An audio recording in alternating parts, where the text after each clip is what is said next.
அனைவருக்கும் வணக்கம். நான் உங்கள் என் Hariharan, founder and director of Shine IAS academy and Shine school of banking, Coimbatore. கடந்த 2014ஆம் ஆண்டு முதல் கோவை மாவட்டத்தில் உங்களுடைய பயிற்சி நிறுவனமான Shine IAS academy and Shine school of banking Peelamedu Hope காலேஜிலும் புனியமுத்தூர் சுகுணாபுரத்திலும் நடைபெற்று கொண்டிருக்கிறது. இங்கு படித்த மாணவர்களில் 1062 மாணவர்கள் சாதனை மாணவர்களாக நாங்கள் உருவாக்கியுள்ளோம். மேலும் இங்கு படித்த மாணவர்களில் 500க்கும் மேற்பட்ட மாணவர்களை அரசு பணியாளர்களாக தமிழ்நாடு மட்டுமல்லாது இந்தியா முழுவதும் நாங்கள் அரசு பணியில் அமர்த்தியுள்ள பெருமை இந்த நிறுவனத்திற்கும் இந்த நிறுவனத்தில் அவர்களுக்கு பயிற்றுவித்த ஆசிரியர்களுக்கும் உரியது.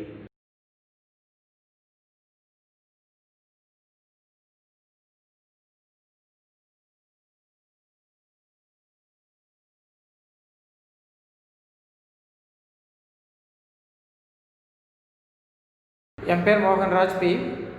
எம்ஏ பிஎட் படிச்சிருக்கிறேன். யூஜி வந்து லைலா காலேஜ் சென்னையில் படித்தேன், BA history. BEd government college of education Kumarapalayam and PG வந்து அழகப்பா யூனிவர்சிட்டி காரைக்குடி. நான் மேட்டுப்பாளையம் சிறுமுகை இருந்து வந்திருக்கிறேன். ஃபேமிலியில் எல்லாருக்கும் லிட்ரஸி யாரும் கிடையாது, கூலி வேலைக்கு தான் போகிறாங்க. என்னோடய ஃபேமிலியில் நான் தான் first graduation.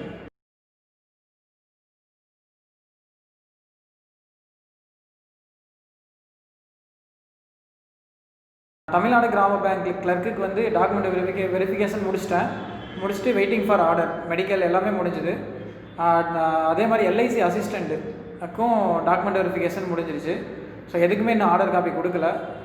And then RRB PO 2019 நடத்தின ஆர்ஆர்பி பிஓவில் ரிசர்வ் லிஸ்ட்டில் இருக்கேன் நான். இப்போ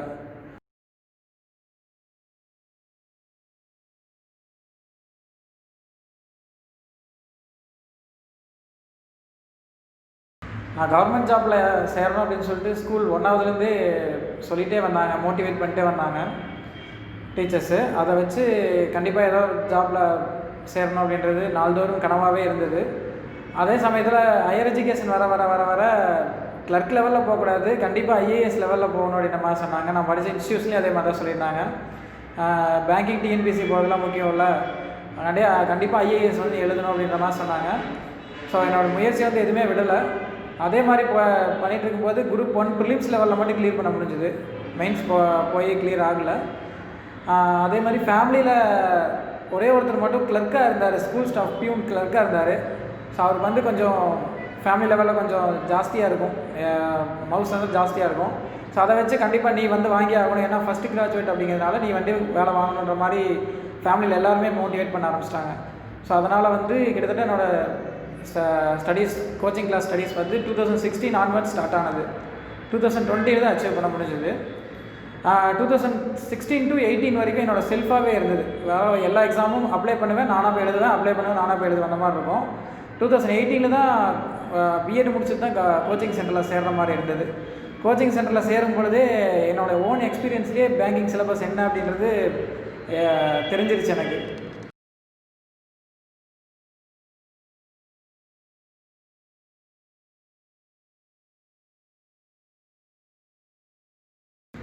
கவர்மெண்ட் ஜாப்பில் அச்சீவ் பண்ணி ஜாப் போகிறதுக்கு எல்லாருக்குமே சவால்கள் நிறையாவே இருந்திருக்கும். அதுலேயும் எங்களுக்கு பொறுத்த வரைக்கும் சவால்கள் இன்னும் கொஞ்சம் கூடவே இருந்தது.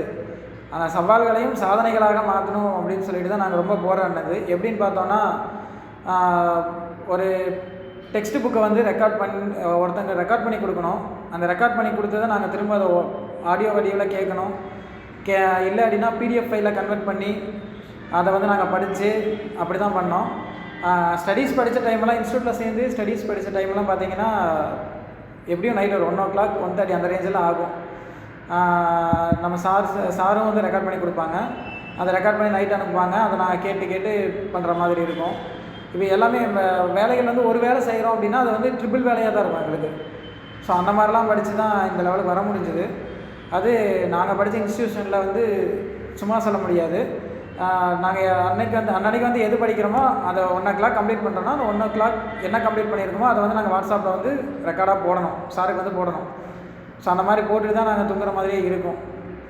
இது தான் பெரும்பாலும் பட்ட மிகப்பெரிய கஷ்டம் அப்படின்னா இப்போ இதுதான். கவர்மெண்ட்லேயும் எங்களுக்கு டைம் தருவாங்க. எக்ஸாம் டைம் வந்து 1 ஹவருக்கு 20 மினிட்ஸ் எக்ஸ்ட்ரா அப்படின்ற மாதிரி கொடுப்பாங்க. பட் அந்த டைமுமே வந்து நமக்கு சூட் ஆகணுமா அப்படின்னு கேட்டால் கண்டிப்பாக இருக்கவே இருக்காது. என்ன காரணம்னு கேட்டால் இந்த ஸ்கிரைப் எக்ஸாம் எழுதக்கூடிய உதவியாளர் அப்படின்னு சொல்லக்கூடியவங்க வந்து பிலோ எஜுகேஷனில் இருக்கணும். ஸோ நம்ம வந்து இப்போது ஒரு பசில் சீட்டிங் அரேஞ்ச்மெண்ட்டெல்லாம் வந்து அவங்களுக்கு சொல்கிறதுக்கு ரொம்ப டிஃபிகல்ட்டிஸாக இருக்கும். ஸோ அதை வந்து நம்ம டேக்டோல் மெத்தடில் அவங்களுக்கு சொல்லி அதை அவங்க அண்டர்ஸ்டாண்ட் பண்ணி அதை வந்து சிஸ்டமில் கொஸ்டினுக்கு ஆன்சர் கொடுக்கறதுக்கு கண்டிப்பாக ரொம்பவே லேட் ஆகும். ஸோ இதனால் என்ன ப்ராப்ளத்தை நாங்கள் ஃபேஸ் பண்ணோம் அப்படின்னா, அட்டம்ப்ஸ் வந்து கண்டிப்பாக கொடுக்க முடியாது. 50 அட்டம்ப்ஸ் கொடுத்தாலே 100க்கு 50 அட்டம்ப்ஸ் கொடுத்தாலே மிகப்பெரிய அச்சீவ்மெண்ட்டாக தான் இருக்கும் அந்த நேரத்தில். ஸோ அதனால தான் வந்து ஏறத்தாழ 2016லேருந்து 2020 வரைக்கும் கம்மினாலும் ஒரு 150 எக்ஸாம் நான் எழுதியிருந்திருப்பேன்.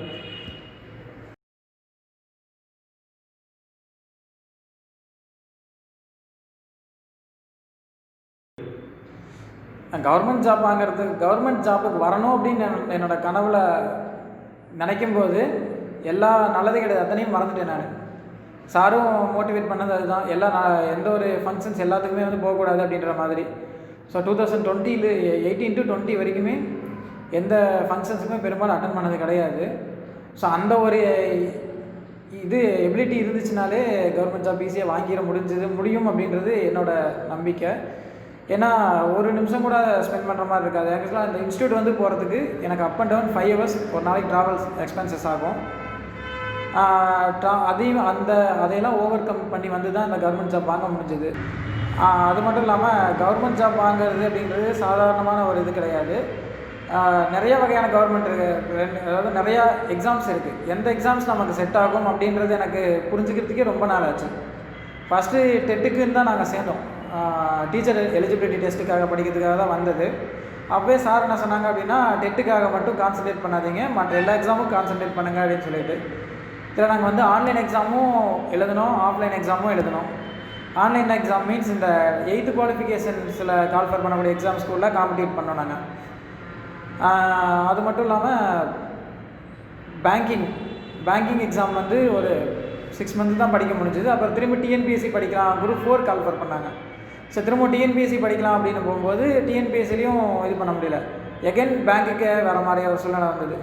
ஸோ இது வந்து நான் என்ன சொல்ல வரேன்னா, ஒரு எக்ஸாம் தீர்க்கமாக ஒரு கவுன்சிலிங் ஒருத்தங்கிட்ட கேட்டுட்டு அந்த ஒரு எக்ஸாமுக்கு வந்து நம்மளால் அதை அச்சீவ் பண்ண முடியும் அப்படின்னு சொல்லி சொன்னால் அதில் இறங்கி படிக்கலாம். இதெல்லாம் நாங்கள் பண்ணின டிஃபிகல்ட்டிஸ்.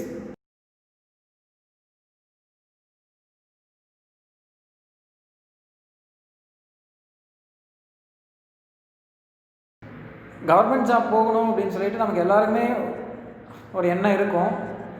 அதை வந்து எல்லாராலையும் முடிக்க முடியுமா அப்படின்னு கேட்டால் கண்டிப்பாக முடியாது. என்ன காரணம்னு கேட்டால் நமக்கு நிறைய ப்ராப்ளம்ஸ் இருக்குது. இந்த இன்டர்னல் அஃபேர்ஸ், எக்ஸ்டர்னல் அஃபேர்ஸ் அப்படின்னு சொல்கிற மாதிரி நிறைய இருக்குது. வீட்டு சூழ்நிலை, வெளிநடப்பு சூழ்நிலை, அந்த மாதிரி நிறைய இருக்குது. ஸோ அதை எல்லாமே வந்து ஓவர் கம் பண்ணி வந்து என்னாலேயும் முடியும், 1 இயர் அப்படிங்கிறது 2 இயர்ஸ் ஆனாலும் பரவாயில்ல, நான் கவர்மெண்ட் ஜாப் தான் வாங்குவேன் அப்படின்னு சொல்லி நினச்சிட்டு வந்து ப்ரிப்பேர் பண்ணால் கண்டிப்பாக அச்சீவ் பண்ணலாம். 2 இயர்ஸுங்க 3 இயர்ஸ் ஆனாலும் ஆகலாம். கண்டிப்பாக வந்து மனத்தளர்வு இல்லாமல் என்னால் முடியல, நான் டிஎன்பிஎஸ்சிக்காக சேர்ந்தேன், நான் பேங்கிங் போகிற மறுபடியும் அப்படின்னு வந்து மைண்ட்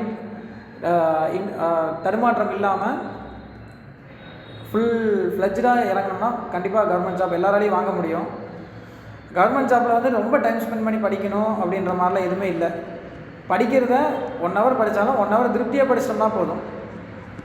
இல்லை நம்ம வந்து அன்றாட வாழ்க்கையில் நம்ம பயன்படுத்தக்கூடிய இதில் மொபைலில் எல்லாமே நமக்கு வந்துடுது. அதுக்கு நமக்கு வந்து டெக்ஸ்ட் புக் ரெடி பண்ணணும் அப்படின்ற மாதிரிலாம் எதுவுமே இல்லை. நம்ம என்ன படிக்கிறோமோ அதை திருப்தியாக படித்தாலே கவர்மெண்ட் ஜாப் வாங்கிக்கலாம். And finally I would like to thank to my parents and teachers. எனக்கு ஹெல்ப் பண்ண எல்லாருக்குமே அந்த நேரத்தில் நான் தேங்க் பண்ண விரும்புகிறேன். ஏன்னா அவங்களாம் இல்லைன்னா கண்டிப்பாக இந்த இடத்துக்கு நான் வர முடியாது. ஒவ்வொருத்தரோட மோட்டிவேஷன் எனக்கு ரொம்ப இம்பார்ட்டண்ட்டாக இருந்தது. அட் த சேம் டைம் நாங்கள் 2-3 இன்ஸ்டியூஷன்லாம் படிக்கிறதுக்கு வேண்டி போய் கேட்டோம். அப்போ வந்து என்ன சொன்னாங்கன்னா, டேரெக்டாக முடியாது, அட்மிஷன் கொடுக்க முடியாதுன்னு டேரெக்டாக சொல்லாமல் இன்றைக்கி வா நாளைக்கு வா அப்படின்ற மாதிரிலாம் சொல்லியிருந்தாங்க. அந்த மாதிரி சூழ்நிலைலாம் ஃபேஸ் பண்ணோம். அப்புறம் நம்ம Shine IAS academy and Shine school of பேங்கிங்கில் ஹரிசார்ட்ட பேசினேன். எதாவது சுச்சுவேஷன் சொல்லிட்டேன் நான், பார்க்கலாம்ல எதுவுமே சொல்ல, டேரெக்டாக அதை ஜாயின் பண்ணிக்கோங்க அப்படின்னு சொன்னார். ஸோ அவருக்கும் இந்த நேரத்தில் நம்ம தேங்க் பண்ண விரும்புகிறோம். கண்டிப்பாக இந்த மாதிரிலாம் சொல்லலை, அவங்களும் ஒமிட் பண்ணியிருந்தாங்க அப்படின்னா கண்டிப்பாக எந்த கவர்மெண்ட் ஜாப்பும் வாங்கியிருக்க முடியாது, இந்த ஸ்டேஜுக்கு வரவும் முடியாது. ஸோ அதனால் ஹரிசாருக்கு தேங்க் பண்ணுறேன். அண்டு நம்ம ஃபேக்கல்ட்டி மெம்பர்ஸ் எல்லாருக்குமே, especially Karthik sir, Vignesh sir எல்லாருமே வந்து ஸ்பெஷலாக சொல்லிக் கொடுத்தாங்க. எந்த நேரத்தில் கேட்டாலும் மாட்டேன்னு சொல்லாமல், என்னோடய ஆர்ஆர்பி பிஓ இன்டர்வியூக்கெலாம் அன்டைமில் கேட்டாலும் அன்டைம்னு பார்க்காம சொல்லிக் கொடுத்தாங்க. ஸோ எல்லாருக்குமே வந்து இந்த நேரத்தில் நன்றி சொல்ல கடமைப்பட்டிருக்கிறேன்.